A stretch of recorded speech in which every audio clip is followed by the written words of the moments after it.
자, 오늘 금요일 3월 12일 금요일 본문입니다. 우리 마태복음 22장 23절에서 33절까지 말씀 함께 보겠습니다. 예수님께서 세 가지 비유를 통해서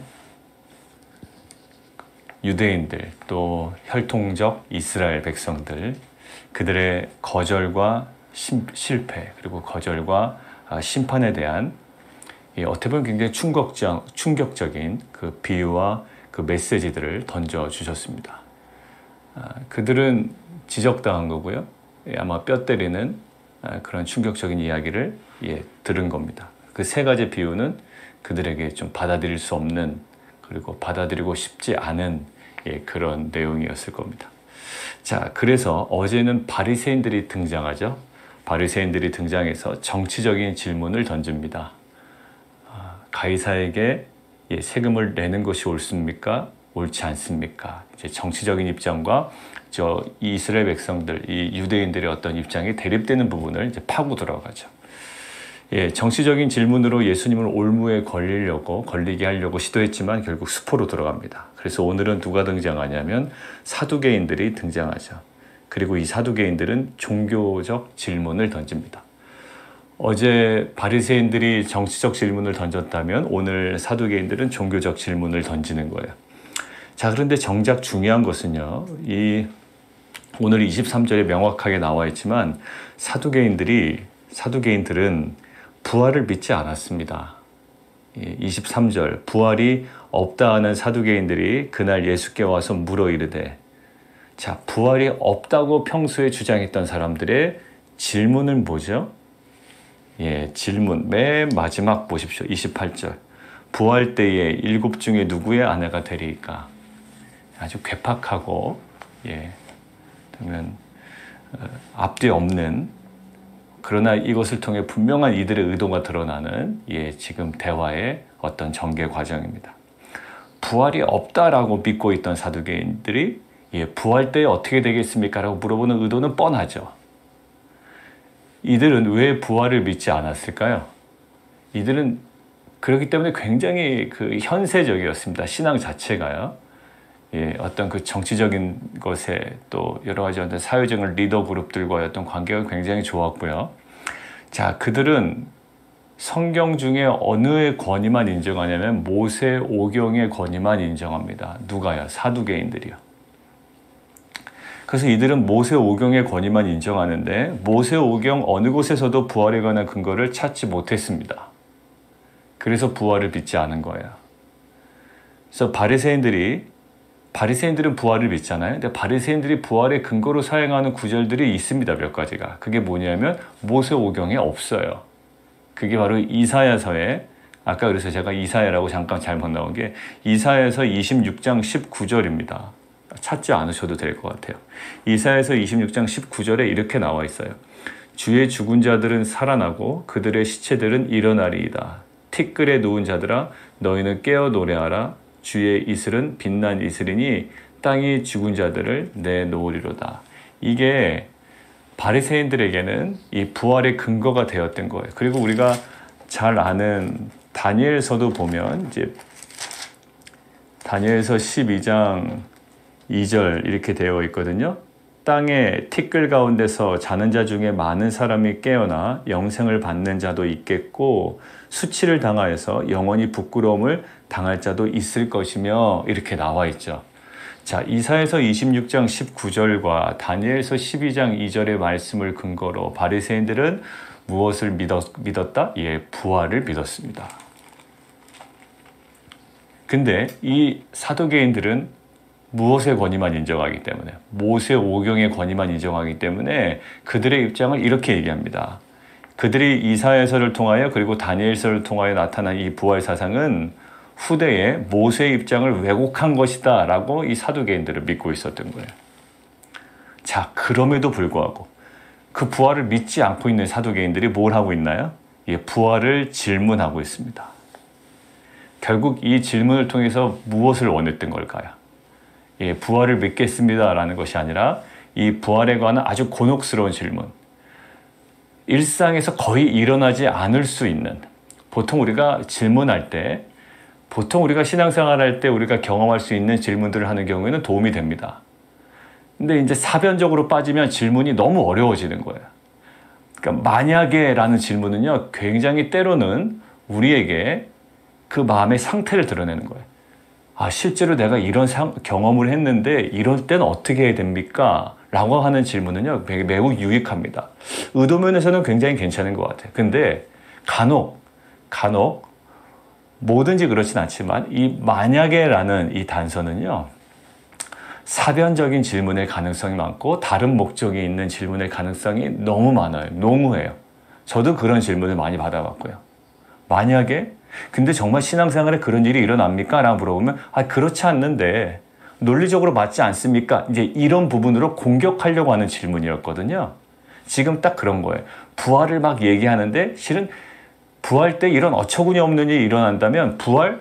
이런 거 없는 거잖아 라고 예수님께 지금 당혹스럽게 만들려고 하는 거예요. 결국 예수님이 표명하는 앞으로 그 부활에 대한 입장이 얼마나 맹점이 있는지를 드러내기 위한 의도가 이 누구예요? 사두개인들의 의도였던 거죠. 부활이 없다는 자들이 부활에 관해서 물어보고 있어요. 자, 그 근거로 얘기한 게 뭘까요? 바로 수혼법입니다. 신명기 함께 한번 찾아볼까요? 여러분들 신명기 25장 5절입니다.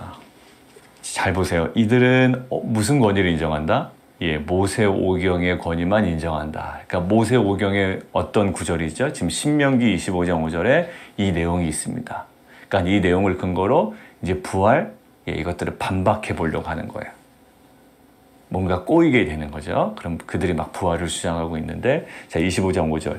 형제들이 함께 사는데 그 중 하나가 죽고 아들이 없거든 그 죽은 자의 아내는 나가서 타인에게 시집가지 말 것이요. 그 남편의 형제가 그에게로 들어가서 그를 맞이하여 아내로 삼아 그의 남편 형제된 의무를 그에게 다 행할 것이요. 그 여인이 낳은 처자들이 그 죽은 형제의 이름을 잊게 해서 그 이름이 이스라엘 중에서 끊어지지 않게 할 것이라. 이것 때문에 결혼을 했는데 아이가 없어요? 그러면 둘째가 그 형수와 결혼을 하는 겁니다. 그래서 그 대를 이어줘야 되는 거예요. 이게 모세오경에 나타난 수혼법이에요. 이게 룻기에서는 계대결혼이라고 해서 어떤 거죠? 예, 이 토지를 잃게 생겼습니다. 토지는 그 조상들로부터 내려오는 하나님으로부터 받은 거거든요. 근데 그 토지를 잃게 생겼으니 결혼을 통하여 그 집안의 그 가정의 토지를 보존해 주려는 목적이 있죠. 그게 이제 보아스가 1순위가 아니었죠. 근데 1순위였던 사람이 플러스 마이너스 계산기를 두들겨 보니까 자기에게 별로 이득이 되는 게 없단 말이죠. 예. 결국 자기가 희생하는 꼴이에요. 그래서 자기가 그 기업물을 권리를 포기해버리니 이제 보아스가 그 권리를 취할 수 있게 된 거예요. 그래서 누구랑? 룻과 결혼을 하게 됩니다. 자, 마찬가지예요. 지금 그러한 목적으로 수혼법이 정해져 있는데, 자, 이 질문을 탁 던지는 거예요. 첫째가 결혼을 했는데 아이를 못 낳고 둘째가 이었습니다. 근데 둘째도 결국 못 낳고 셋째, 넷째, 다섯째, 일곱째까지 갔다라는 거예요. 예. 자, 그렇게 어떤 시나리오를 만들어 놓고 28절 질문 다시 읽습니다. 그런즉 그들이 다 그를 취하였으니 부활 때에 7 중에 누구의 아내가 되리이까? 예, 아주 괴팍하죠. 예수님이 보세요. 어제도 가이사에게 세금을 바쳐야 됩니까? 그러니까 옳습니까? 옳지 않습니까? 라고 할 때 옳다, 옳지 않다로 대답 안 하세요. 뭐라고 대답하죠? 예, 어제 몇 가지 이야기를 언급하시고 나서 가이사의 것은 가이사에게 동전 달라고 그러죠. 누구의 것이냐? 형상과 글이 누구의 것이냐라고 질문하고 그들의 대답을 받아서 그러면 가이사의 것은 가이사에게, 하나님의 것은 하나님께 온전히 바쳐야 된다라고 이야기를 하죠. 오늘도 그러면 누구의 아내가 될 것입니까? 그럼 거기에 대해서 대답을 해야 되잖아요. 그러니까 세상이 요구하는 대답이 있어요. 그 괴팍한 질문이 있다고요. 예, 그거에 대해서 첫째다 혹은 둘째다 아니면 뭐 일곱째다라고 이야기하지 않아요. 뭐라고 대답하시나요? 예, 29절입니다. 예수께서 대답하여 이르시되 성경도 하나님의 능력도 알지 못하는 거로 오해하였도다.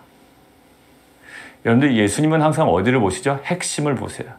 그러니까 여러분들 사람과 혹시 논쟁할 것이 있다거나 뭐 신앙적으로 논쟁하거나 아니면 여러분들 어떤 그 사람과의 대화 중에 그 세상의 그 흐름 있고 또 신앙을 갖지 않은 사람들이 막 주도하려는 어떤 논리와 이론이 있다고요. 근데 결국 우리는 어디요? 그 핵심을 좀 바라보고 그것들을 견지할 수 있는 그러한 시선이 우리 가운데 회복되기를 원합니다. 막 세상의 논리로 따발총같이 막 쏘아 붙인다고요. 할 말이 턱 막혀버리는 거예요. 자, 그때 예수님께서는 어디를 보신다? 문제의 핵심을 보신다라는 거예요. 지금 예수님에게는 첫째인지 일곱째인지 그게 중요한지 아는 거예요. 누구의 아내냐? 그렇죠. 누구의 아내냐라는 것이 중요한 것이 아니라 지금 뭐예요? 그들의 무지가 핵심이었던 거예요.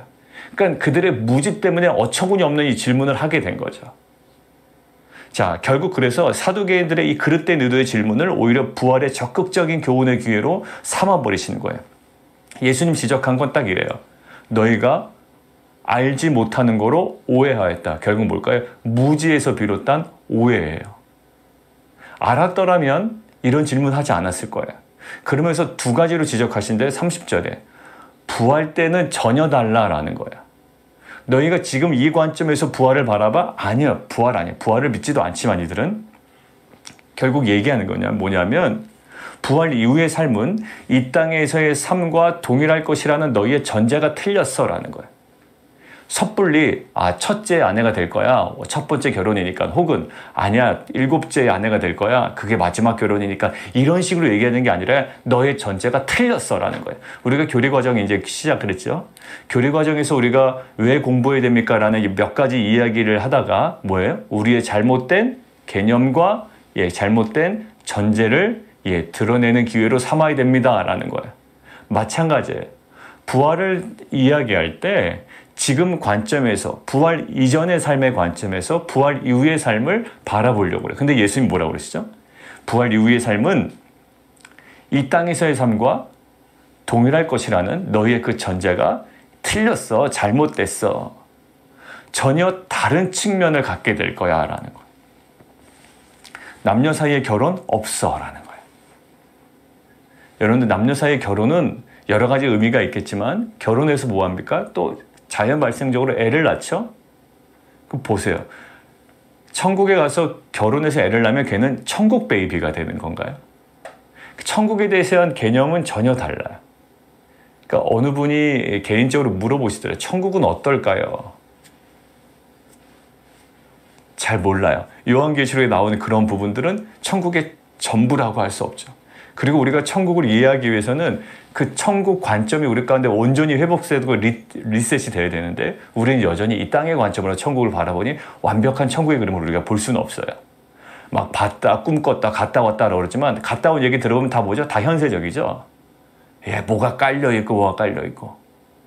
여러분들 그것 때문에 그것에 혹해서 천국 가려고 하는 마음이 들겠습니까? 천국을 아예 믿지 않으려는 마음이 있는데 여러분들 천국은 이 부활은 우리가 알지 못하는 그 특별한 또 다른 영화로움이 있는 거예요. 그건 신비의 영역이죠. 자, 그래서 남녀와의 결혼 없어요. 뭐 아이를 낳아서 그 나이가 천국 베이비가 된다 이것도 아니고요. 그래서 이렇게 해요.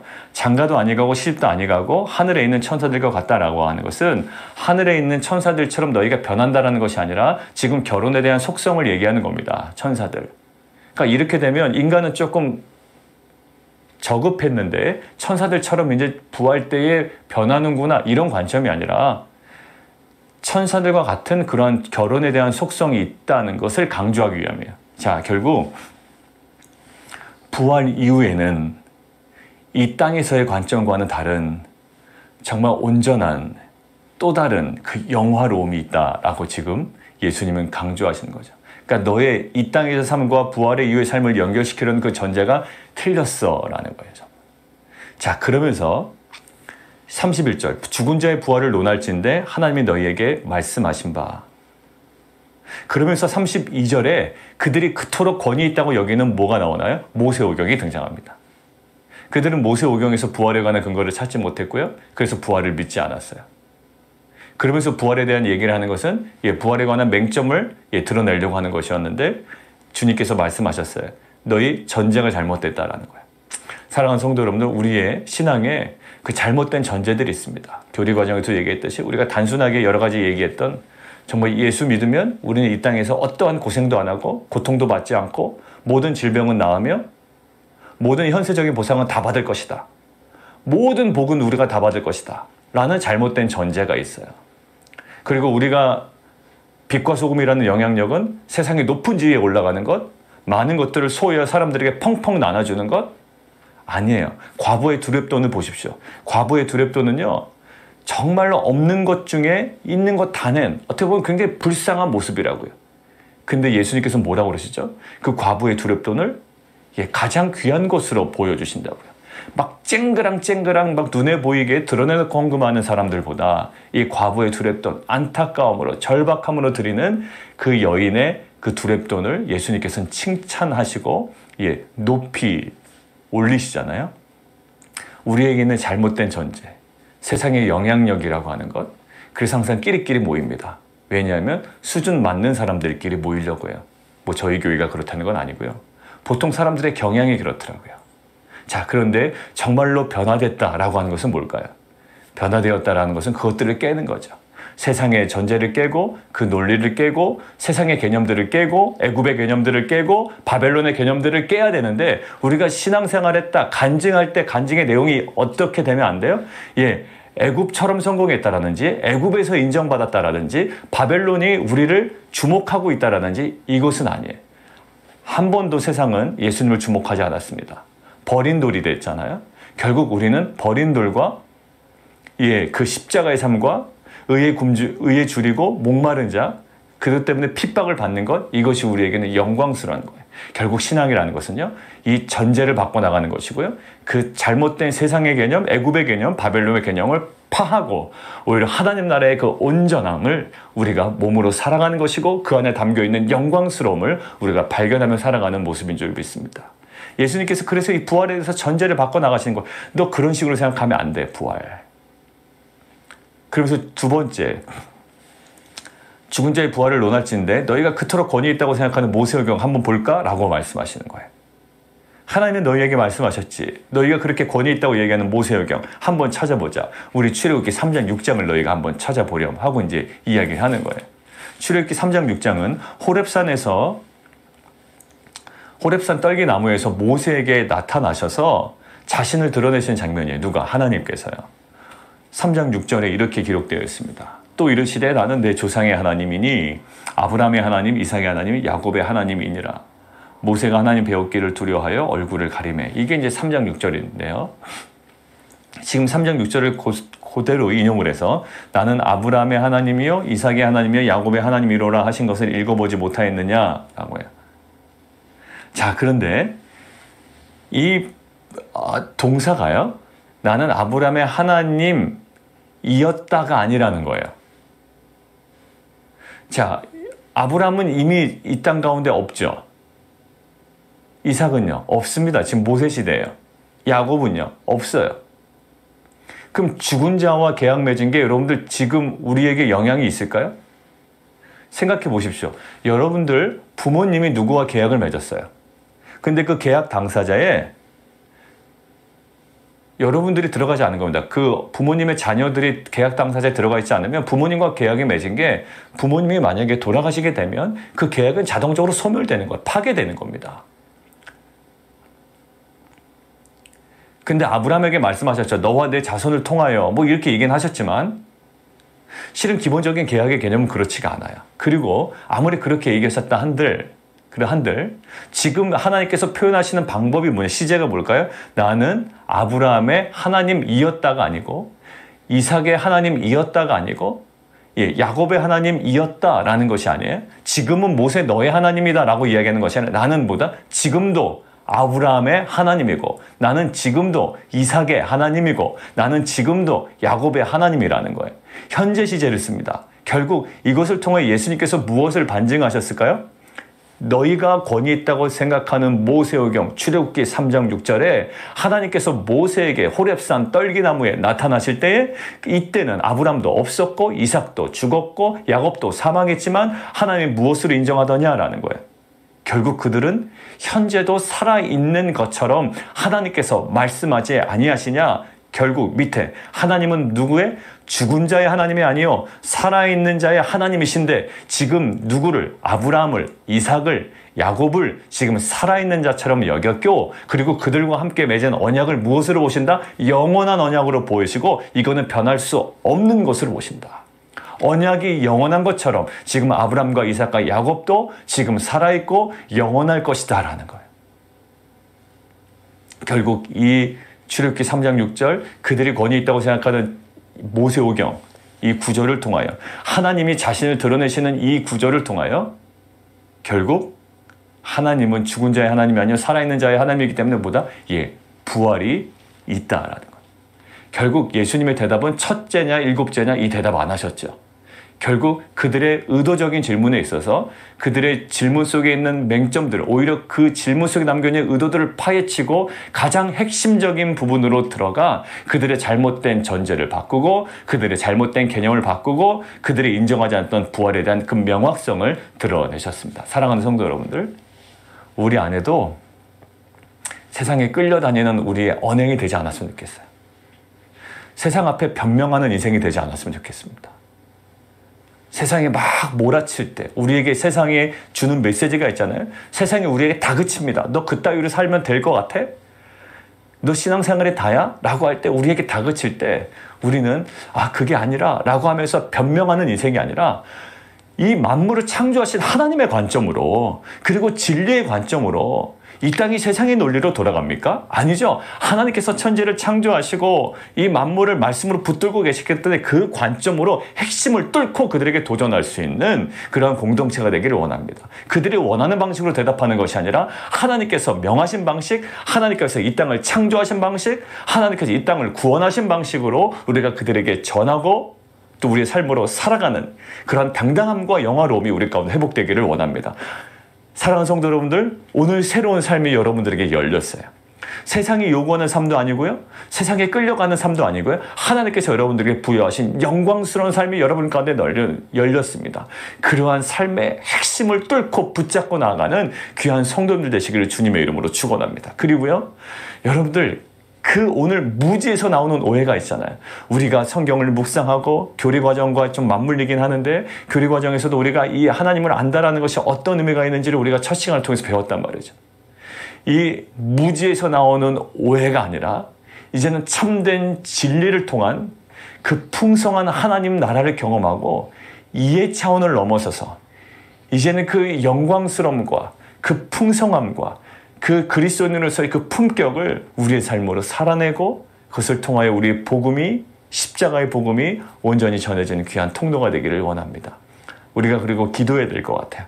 우리의 그 성경 공부를 통하여 우리의 개인적인 묵상을 통하여 주님 우리의 연약한 지성을 불쌍히 여기시고 하나님 우리의 지성을 깨우시고 이성을 깨우시고 성령이여 우리로 하여금 참된 진리를 깨닫게 하사 진리 안에 자유로운 또 하나님 그 모든 하나님 나라를 누리는 공동체 되게 하여 주옵소서. 이러한 기도한 제목이 우리 가운데 끊어지지 아니하며 실제로 그것들을 경험해 나가는 귀한 공동체 되기를 원합니다. 우리 함께 기도할까요? 어제와 오늘 가만히 보면 예수님은 바리새인과 사두개인의 그 스타일과 그들의 질문 방식에 끌려다니지 않으셨어요. 가장 핵심을 툭툭 찍으시죠. 잘못된 전제들 깨시고 잘못된 개념들을 깨시고 세상이 이끌어가는 논리에 편승하지 아니하시고 하나님께서 이 땅을 창조하신 방식 또 하나님께서 이 땅을 구원하신 방식 그 복음의 방식으로 십자가의 방식으로 그것들을 아주 명확하게 드러내십니다. 우리 안에도 그래야 될 것 같습니다. 이렇게 기도할 거예요. 하나님, 세상이 우리에게 도전합니다. 주님, 우리가 세상으로부터 도전받습니다. 그들에게 변명하는 방식으로 우리의 삶을 영위해 나가는 것이 아니라 우리에게 확실한, 우리에게 명확한 이 땅을 창조하시고 이 땅을 말씀으로 붙들고 계시는 하나님의 관점으로 우리가 살아가며 또 오늘 삶으로 복음을 전하는 귀한 공동체 되게 도와주옵소서. 우리 함께 기도하며 나가도록 하겠습니다. 우리 계속 기도 기도할 때요, 계속 기도할 때 하나님 그러한 눈을 열어주셔서 하나님 정말 그 영화로운 삶이 우리 가운데 새롭게 열리기를 원합니다.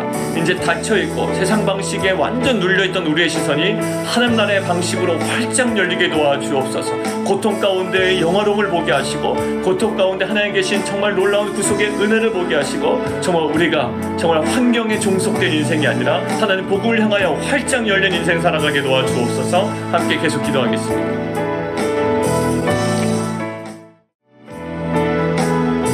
우리 한 번 더 기도하겠습니다. 하나님, 오늘 사두개인들은요 특별히 어떤 의도가 있었다기보다 무지에서 오는 오해였어요. 29절에 말씀하시죠. 알지 못하는 것을 오해하였도다. 주님, 우리의 지성을 열어주십시오. 우리의 이성을 주님 열어주십시오. 우리의 눈을 열어주십시오. 하나님, 무지에서 나오는 오해가 아니라 참된 진리를 알아감을 통해 우리가 발견하는 그러한 복음에 대한 기쁨이 있게 하여 주옵소서. 그리고 더불어서 우리 이정우 성교사님과 우리 남동생 가정을 위해서 기도해 주시고, 우리 미셸 집사님, 우리 저스틴, 또 우리 최용미 권사님 어머니 배재영 권사님 위해서, 또 우리 최용순 권사님 치과 우리 수술 받으시고 회복되어 가는 거죠. 부작용 없이 잘 회복될 수 있도록 위해서 기도해 주시고, 저희 형님 위해서도 좀 기도해 주시고요. 우리 모든 성도님들 앞으로의 진로를 두고 지금 여러 진로 변경을 두고 여러 가지 모든 남아있는 과정과 절차 속에 하나님 정말 하나님의 은혜를 부어 주시옵소서. 우리 함께 기도하며 나가도록 하겠습니다.